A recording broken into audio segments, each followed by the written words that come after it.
ரொம்ப ஷாக்கிங்கான elimination update ஒன்று வந்திருக்கு. ஸோ 99% இது ட்ரூவாக தான் இருக்கும்.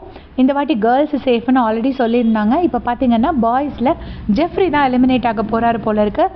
ஸோ அவர் தான் அன்அஃபிஷியல் ஓட்டிங்க்கும் அஃபிஷியல் ஓட்டிங்க்கும் ரொம்ப டிஃப்ரென்ஸ் இருக்கணும். ஜெஃப்ரி தான் லாஸ்ட்டில் இருக்காருன்னு போவாங்கன்னு சொல்கிறாங்க.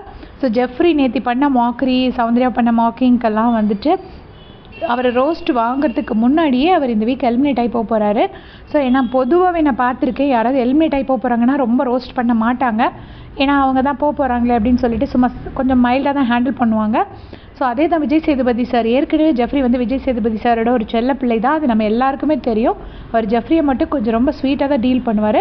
பட் இந்த எலிமினேஷன் எனக்கு ரொம்ப ஷாக்கிங்காக தான் இருக்குது. ஏன்னா நான் ஜெஃப்ரி எலிமினேட் ஆவாருன்னு நான் கொஞ்சம் கூட எக்ஸ்பெக்ட் பண்ணல. ரஞ்சித் சார் ஒன்றுமே பண்ணாமல் இருக்கார், சிவகுமார் ஒன்றும் பண்ணாமல் இருக்கார். பட் சிவகுமாருக்கு ஆக்டிங் டேலண்ட் நிறைய இருக்குது. ஸோ அவங்க 2 பேத்தில் ஒருத்தர் தான் போவாங்க அப்படின்னு நான் நினச்சிட்டு இருந்தேன். அப்படி இல்லைன்னா வர்ஸ்ட் கேஸ்க்கு சத்யா போவாருன்னு நினச்சிட்டு இருந்தேன். பட் சத்யாவை விட ஜெஃப்ரிக்கு ஓட்ஸ் கம்மிங்கிறது கொஞ்சம் பிலீவ் பண்ண முடியாமல் தான் இருக்குது.